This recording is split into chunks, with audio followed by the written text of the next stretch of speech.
when we announced this event, there were a lot of people who were very interested, and some of them are overseas. Some of the bloggers, they are overseas and they can't be here. But I asked them, it doesn't mean you cannot have your voice heard. So they have written a short note for me to read out here as a message to everyone. And this first one is from Sudhir Vadakav. Sudhir is a writer, he's a blogger. He just recently released a book called Malayan Breeze. This is what he wrote. Dear friends, whatever our political beliefs, we should collectively oppose this regulation. Nobody should tell you what news is good and what is bad. That is for you to decide. Some people will say, never mind, it's only 10 websites. But that's only the beginning. You give 1 inch, eventually they take 1 mile. Never let the authorities believe that they are more enlightened than you. This new ruling will feed self-censorship in Singapore.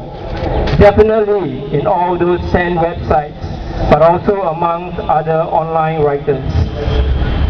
Self-censorship is a terrible thing. It infects the writers slowly, subconsciously. All of us in Singapore are affected by self-censorship. It prevents us from having a richer, fuller dialogue. Although we disagree with something someone is saying online, we should fight for that someone's right to say it. Even if you trust the current government and the current MDA to do the right thing, do you trust tomorrow's government? Do you trust tomorrow's MDA? You may hold the majority opinion now, but one day you might be in a minority. When that day comes, you will be thankful that we have a free internet for you to speak your mind.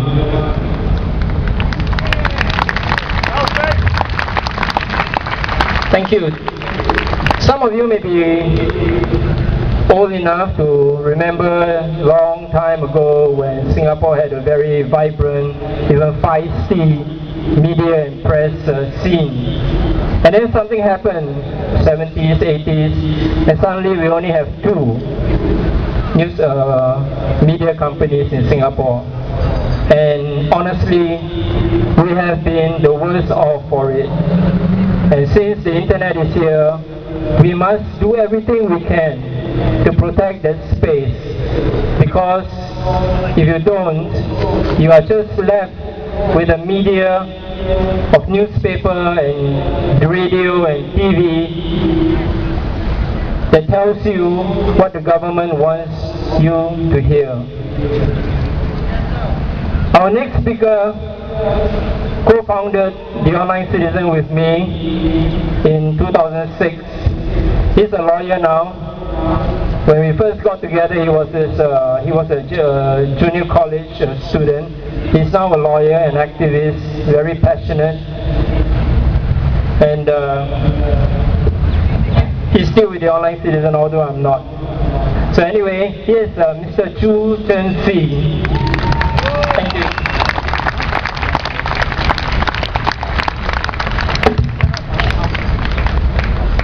Thank you so much for being here with us today. Before we came to Hong Lim today, there were those who said that this issue of MDA regulations was an issue that only concerned a few social political blocks. They said that no one would turn up and no one would care. But thank you for being here to show them that they were wrong.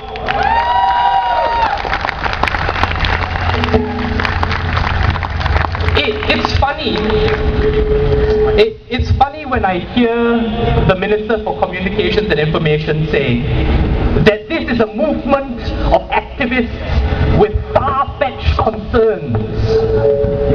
Dr. Yaacob, this is not a rebel. These are are the concerns of real Singaporeans who you have circumvented in passing these regulations.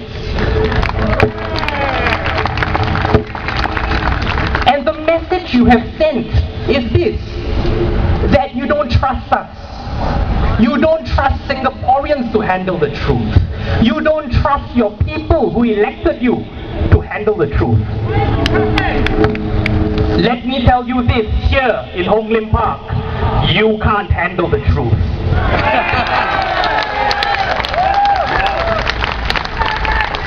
And this is why Singaporeans should care. Because the MDA story, the story of the MDA license isn't a story about the internet. It is a story about impunity. It is a story of arbitrariness. It is a story of bypassing the legislative process. And it is a story of the exercise, the sweeping exercise of regulatory discretion. My friends, I ask you here today, can we afford to let that be the end of the story? It cannot be. It cannot be. These are some truths that I would like the government to think about. These are hard truths for them to digest. But I'll leave the PR and I'll leave the spin. I'll leave the press statements to the ministries and the regulators. I am a lawyer. I stand before you today and I will share with you these truths. The first truth is this, my friends. The first truth that the government finds it difficult to handle is that the rule of law matters. The rule of law matters. What is the rule of law? I don't know. Some of them might have to be educated, some of them don't know. The rule of law is this, that laws have to be applied equally, whether you be prince or pauper, whether you are a minister or whether you are a hawker. That is the rule of law, my friends. And for this principle to operate, for this principle to be realized, something must happen in the legislation that our government passes. Legislation must be clear, so that people know that these laws will apply equally, not just to the ordinary Singaporean, but equally to those in power. And this simple principle is a principle that these regulations completely flout. I wish I was exaggerating. I wish I was exaggerating when I say these regulations are nonsensical. That they are so broad they make no sense. That they are so widely framed that they cannot be good law. I wish I was exaggerating, my friends, but I'm not. Let me read to you what the definition of a Singapore news program that is now the law of this land is. A Singapore news program under the licensing regime is any program that contains any news, intelligence, report of occurrence or any matter of public interest about any social, political, economic, political, cultural, artistic, sporting, scientific or any other aspect of Singapore in any language. There is one thing under this sun that doesn't constitute a Singapore news program. That thing under the sun is a program produced by or on behalf of the government. How convenient. Given the breadth of these new laws, which by the way were passed without consultation, were bypassed Parliament, ignored the Constitution, given the breadth of these laws, how do we know how they're going to be applied? The truth is this, even the ministers don't know. Minister Tan Chuan Jin, when he was on Talking Point, tried to explain the difference between a news program and a blog. He couldn't. The more he talked and the more he tried to explain things, the less people understood.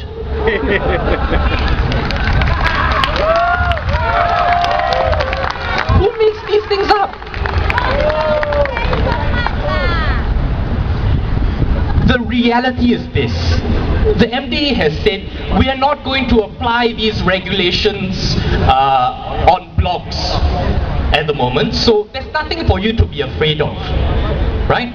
They've said that they don't apply to individual websites, but they've completely ignored the fact that that's not what the law they passed says. It's amazing. Let me give you a very clear example of how these laws are already being arbitrarily applied. The website I co-founded with Andrew reaches about 200,000 unique viewers a month. We report on socio-political news in Singapore. We clearly fall under the licensing regime, but for some strange reason, the bureaucrats, the unelected bureaucrats, have decided it's more convenient to threaten us with regulation, hang it over our heads, but not explain in any sort of sensible manner why it doesn't apply. Let me ask you this, my friends. What kind of government threatens its people? Coward government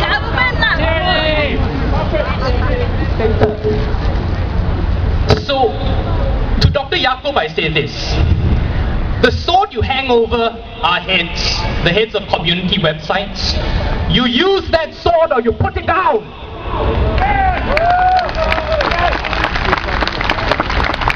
And when you wield that sword, we will have the next discussion when we match you blow for blow if you want to license us.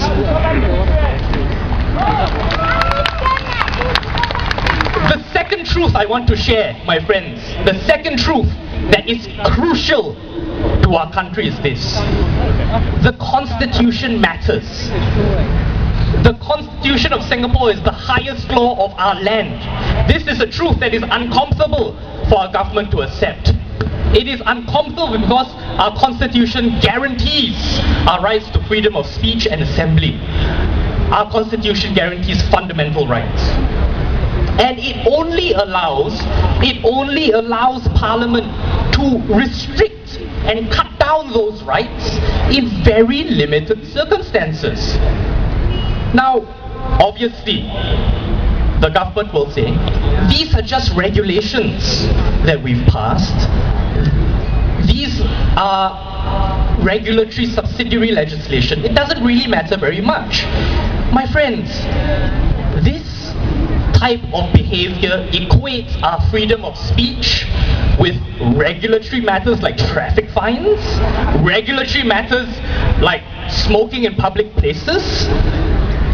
My friends, the message I want to send to the government today is this.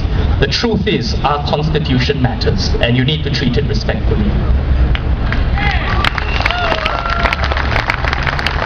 We are talking here about the right to express your views on a website like mine that reaches 200,000 people a month, which could have to close down if the government uses the licensing regime on us. This isn't a traffic offense. This isn't smoking in public. These are rights that matter.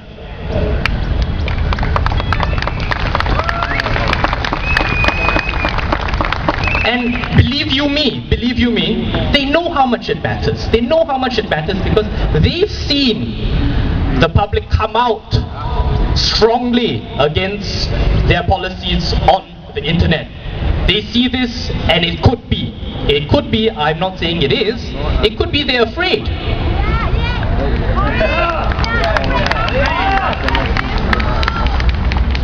The last truth I want to share with you, my friends, is this: that Parliament matters.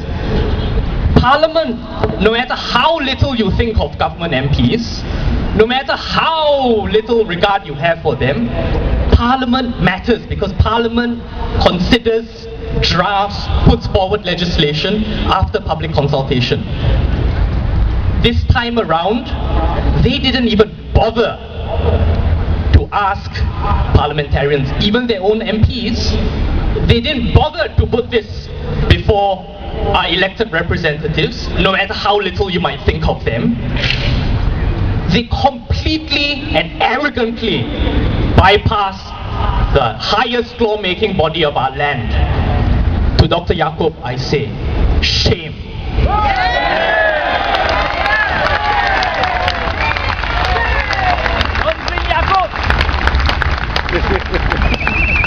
So our message today here is not just for the activists and those in opposition.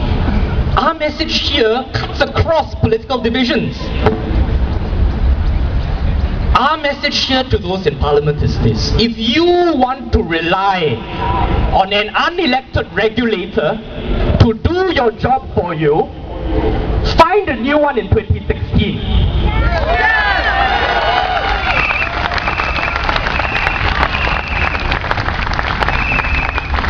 So these are the truths that matter so fundamentally to our country. These are the truths that the licensing regime attacks. And these are the truths that you need to stand here and defend and share with your friends and tell them and educate them. The battle hasn't ended. This isn't the end, my friends. This is the beginning. Thank you very much.